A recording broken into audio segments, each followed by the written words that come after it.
happy Saturday. We're gonna go and check out an RV today. It's like the perfect little RV for us. Maybe a full-time living space, wink wink. So it's a 31-foot RV. It's a mini Winnie. It's really nice and it doesn't have that many miles on it. It's a 2020. We're gonna check it out, kind of get the feel for it. Gonna ask him if he could turn it on, turn the generator on, move the slide in and out, make sure everything's functioning, look for leaks, that type of stuff. If everything goes well there, we'll probably head over to the bank and figure out the loan situation. Short-term goal, travel with our family, save money, like have fun while we're doing it.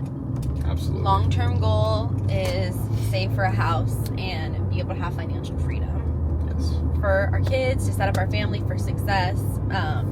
So, yeah. Yeah, with the brain tumor, Oh, yeah. that kind of gave us a perspective as well. Like, we were, of course, thinking about this long before the brain tumor. We've been thinking about this for over a year. Yeah, I think too. And we've given this a lot of thought, like a lot of thought. And we'll be able to travel the country if we wanted to. You know, if one of us gets a remote job where we can do work anywhere. And that's the goal. Kids are all on board. The only thing that is holding us back is JJ doesn't know if he wants to poop in the RV yet. JJ, you want to go poop in the RV? Alright, so a bit later in the day, we got some bad news about an hour ago that we didn't get approved for the loan that we wanted. That means that we basically can't get the RV. Hey guys, so new developments in the RV whole shenanigan part of our life. So we put in a loan approval for an RV and we only got like just over a third of what we asked for. So we are not going to be going the route of motorhome, unfortunately, way out of our budget, but we found a cheaper alternative, and right now we're about to go check a vehicle that will tow a travel trailer RV. I'm really excited about it. Jordan's gonna take a little more persuading, but that's okay because, you know, we're just figuring this stuff out slowly and there's no rush. Today we're gonna check out the Nissan Armada. It can tow up to 9,100 pounds, that's really good. It's a lot of bandwidth for travel trailers, and the trailer that we're looking at, I believe, is just over 6,000 pounds, so we have a lot of wiggle room. I think it's kind of like one step at a time. We need a vehicle that we can tow it with. Yeah, so we get to test drive it right now. We're gonna take the kids too, so it's gonna be a little bit of a load-in with the kids. All right, we are in this big Nissan Beef car that has air conditioning for the kids, a little DVD player for the kids, cup holders down here, Zoe wants you guys to see. But we are excited to hopefully get this car. You hear it? Sounds nice. Yeah. And this could pull, I think, up to 9,000 pounds. 9,100 pounds, yeah. JJ and I just got done getting gas. We got off the phone with the bank. We're good for our loan, and we're gonna go pay and sign for our car and then buy the RV potentially tomorrow. It looks like things are moving. Praise God, like things are happening and we're going to step out in faith, and within 1 year we'll have everything completely paid off and we'll be able to finally start saving up for a home. And that's gonna be crazy because within 5 years, Jordan and I could potentially be homeowners. And we are very, very excited and grateful for that because we have been wanting to buy a home for a very long time. So, you know, small sacrifices up front are required sometimes, and Jordan and I have always been one to roll with the punches, and that's okay. Sometimes that's just how life is. We put a deposit down on the car. We're gonna pick it up tomorrow. They're swapping out a few things because they had some 22-inch rims on that boy, and I don't need that, so they're putting on stock 18s. And it's gonna be a lot nicer and it's gonna drive a lot better too and get better gas mileage, so that's what I want. Hey guys, thanks for clicking on this video. Today I wanted to talk about the trailer and our plans to full-time RV. Jordan and I have been entertaining this idea for a couple of years, and it wasn't until maybe about 4 or 5 months ago where we got really serious about it. So serious that we started looking into loans, looking into vehicles, whether it be a travel trailer or a motorhome. We found this motorhome that we just fell in love with. I think it was about $59,000. It's a decent price, and it was kind of a smaller motorhome, but we were planning on basically selling everything we had, downsizing to the point where we could fit inside of this motorhome and live our life on the road. We applied for our loan. That didn't end up working out, which is totally fine because we didn't write off, you know, full-time RVing. We looked at vehicles, we looked at travel trailers, so we were still considering and, you know, weighing out our options. So then Jordan and I found this nice Chevy Tahoe. But the thing was is that it was a service vehicle, so it was more than likely used as a police vehicle, which means the mileage was crazy. It had an insane amount of running hours because when police are in the line of duty, they just leave the car on. That's just how it is. We kept looking and looking, and then we found this nice Nissan Pathfinder Armada. It was in beautiful condition, barely any dings or scratches or anything like that, and it was like a 20-year-old car. And we were like shocked. The mileage was 72,000, and the inside, the leather was like in pristine condition. Everything was great about it. And I think it was listed for like $9,900 or something like that. We were able to get out the door, I believe, registration and everything, about $9,500. So we saved about $400 from sticker price. And of course it would have been more expensive because taxes and everything else. So we saved, $600, $700, $800, which is a decent amount of money when you're, not made of money. We ended up charging our credit card, bought the car. And this all makes sense, as I tell the story. Like, you might be wondering, why would you charge like near $10,000 to a credit card to buy a car? Well, we had a plan. We were executing that plan perfectly down to every single detail. So we get the Pathfinder Armada, can tow like 9,500 or 9,700 pounds, more than enough. Has a good payload, has a good tow capacity. It was a phenomenal vehicle. If I recall correctly, this is all in the same day or like the day before we found the trailer that we ended up purchasing. But anyways, it was like very close together. My wife and I find the vehicle. We found the trailer that we wanted. It was a 2012 LaCrosse luxury light, 35-foot, 5-inch trailer from tongue to butt. It was literally massive, and it had a bedroom for the kids, had a bedroom for us, and then that middle area of space was wide open whenever the slide out was out. It was great. It looked like the potential was there. So we go and check it out. It seems to be okay. The guy that sold it to us was either very deceptive or just ignorant to the fact that the trailer had so many issues. So we were there for probably about 15-20 minutes looking at the trailer. Slide outs were out. We inspected everything we could. We realized there was some major issues with the seals, but those are cheaper. I could do it myself, and I ended up doing it myself. And Jordan and I are like, the style of it is terrible, looks awful because it's, from 2012 and it's super old type of mountain home vibe, and we weren't really going for that. We wanted a more open looking, more modern concept. And so we were like, let's get this, flip it to what we want, and live in it for X amount of years, save up money. Jordan and I are like, okay, let's do it. Let's see if we could talk him down to like 10 to 12, see if he'll go for that. We did, and he was like, I got a lot of people lined up for this, a lot of people that want to come and check it out. It's like, I can do 13. Like, that's the best I can do.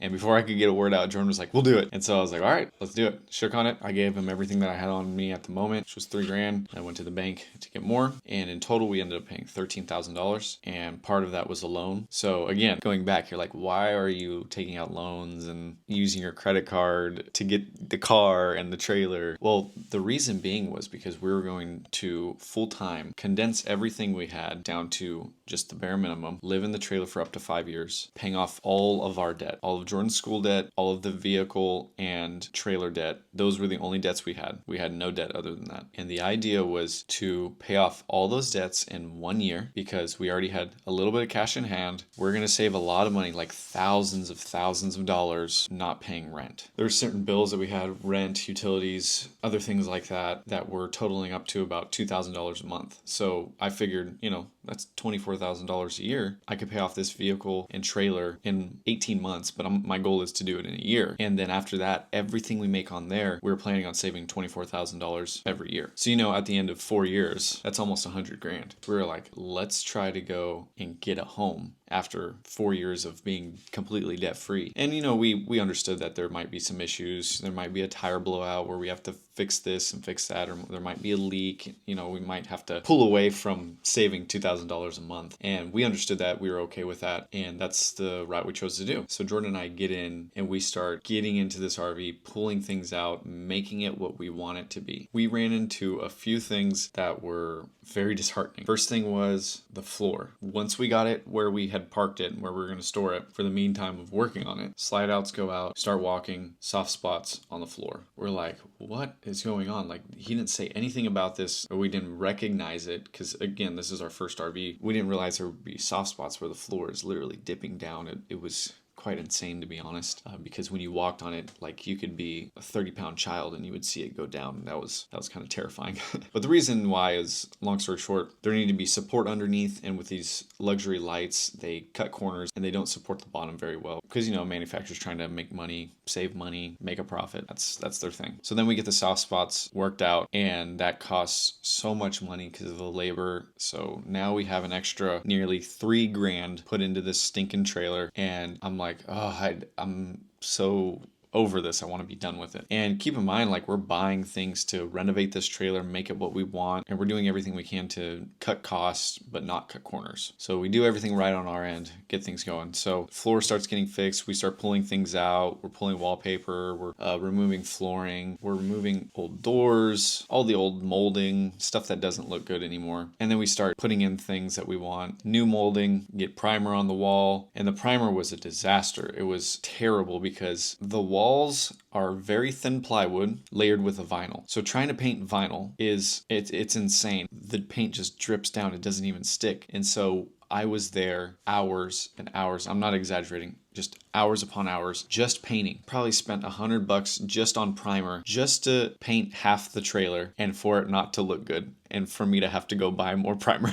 So I was not very happy that this was the case. And I didn't want to go to the lengths of ripping off all the vinyl on every piece of, you know, surface area. So I just decided I'm going to put in the hard work, put on some podcasts, and just go for it. Do it slowly. And not to mention that I was working against the cold, which the cold did not help at all. It was terrible because not only am I cold, but the paint is not drying. I'm painting one night, coming back the next day, and it's completely wet. And you just see big old paint drips, big old runs in the wall, and I'm like, oh my gosh, like, could this possibly get any worse? So I just continue, you know, put my head down, keep on the grind, and keep going with the painting. And then I get to an area where I'm fixing some molding, some finish work, and I notice, I'm like, why does this plywood feel like cardboard? What the heck is going on? Like, it should definitely feel, you know, solid. It is thin, but it shouldn't be able to be torn off, you know? So then I look and there's black mold just all up in this little area. It's not an area that I can get and just, you know, wipe it out or anything like that. It's tucked in there, and either I'm gonna have to pull the front paneling off the front of the trailer, or I'm gonna have to rip into the trailer from the inside, and I'm freaking out here. Then the RV guy that's helping me work on the trailer, he's the guy that's doing the floor stuff. He tells me, oh yeah, like, this is what it would cost to have that fully renovated and fix, you know, any cracks and leaks and repair any wood that's rotted or moldy. And it totaled out to like $7,000, and I literally lost my brain. Like, I didn't freak out or anything, but I was just like, I don't know what to do. I don't know what to do. I'm 3 weeks into this project, and now I have to stop. Like, I have to completely stop because I'm not gonna put more money into something that I don't even know if I could fix. So then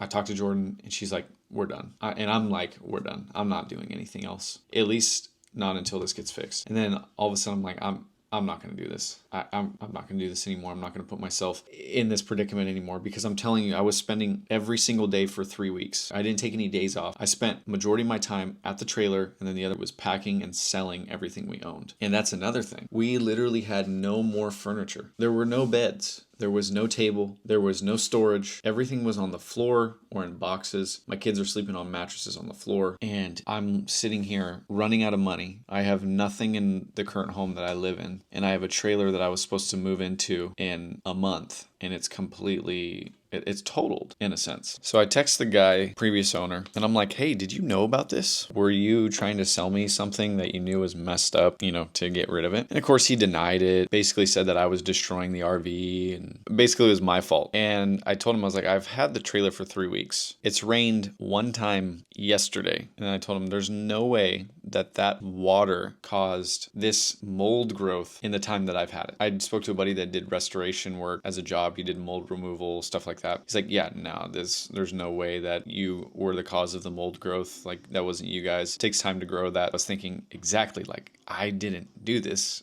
This guy must have, and now he's trying to pin it on me, or, you know, something. I'm talking to my friend that's in law school. Will there be anybody that could take us on pro bono? Either it was negligence or it was fraudulent. Do we have a case here? And she was thinking we did, but we didn't end up hearing back from anybody. So we're like, you know, we'll try to sell and move forward. That conversation went nowhere with the guy. He was very rude, very inconsiderate, and I just left it at that because I didn't want to deal with him anymore. So now we have a trailer and we got to figure out how to get rid of it. When we realized these things, it was somewhere around Thanksgiving time. And I think we decided to just sell it and be done with it. I believe by December, we knew that we were going to be staying at the place that we were currently at. So we contact our apartment. We're like, hey, we are in a pickle. The place we're going to move into is infested with mold. Will you be able to put us back into our lease? And they're like, oh, nobody's called about, apartments and trying to rent anything here. So yeah, we could put you back in your lease. We're like, oh my goodness, thank God. The fact that that was still an option was life-saving for our family because we wouldn't have had a place to stay. So we get back on our lease. We start to furnish things. We were just so blessed and people were helping us, pitching in and like furnished our home basically. It was awesome because, although we went through such a difficult time, God provided and our community came together and helped us and lifted us up in a time of need. It was an insane life that we had just found ourselves in and we didn't know what to do. We were kind of lost for words, lost for actions, didn't have any idea of how we were going to recover from this because we're in so much debt now and we have nothing. We decided, we'll get the bare minimum of what we can do. Again, like I said, that's when people just started pitching in, helping us furnish our home.